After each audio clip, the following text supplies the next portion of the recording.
নমস্কার, আমি অতনু। তুলির টান ইউটিউব চ্যানেলে আপনাদের সবাইকে স্বাগত জানাই। যেহেতু এটি আমার নতুন ইউটিউব চ্যানেল, তাই সবার প্রথমে বড়দের কাছে অসংখ্য প্রণাম এবং ছোটদের কাছে অন্তর থেকে ভালোবাসা জানিয়ে ভিডিওটি শুরু করলাম। যেহেতু এটি একটি খাস বাংলার মুখ, এটিকে তুলির টানে ফুটিয়ে তোলা আপনাদের কাছে তুলে ধরলাম। এইখানে প্রত্যেকটি কালারই ফেব্রিক কালারই ইউজ করেছি, যেটা ক্যামেল ফেব্রিক কালার। একটি মাত্র হচ্ছে পোলো আছে, সেটি হলো ব্লু। যাই হোক, এখানে যে যে তুলিগুলো লাগবে, যেমন 2, 4 এবং 0, এবং ফার্স্টেই যে কালারটা দেওয়া হচ্ছে সাদা। যেটি একটি খাস বাংলার মুখ, এর মেকিং ভিডিওটি আমার আপলোড করা হয়নি। যদি আপনারা কমেন্ট করে বা আপনারা যদি ভালো লাগে, তাহলে অবশ্যই কমেন্ট করে জানাবেন যে মেকিং ভিডিওটি দেওয়ার জন্য।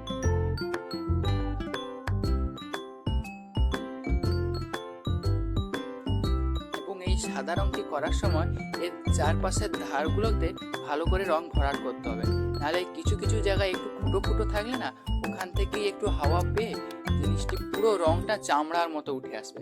ওই জন্য গোটার কোণ বরাবর ভালো করে রঙগুলো ভরিয়ে দিতে হবে। এরপরে আমরা যেই কালারটি ব্যবহার করেছি, ফেব্রিক কালার ইয়েলো।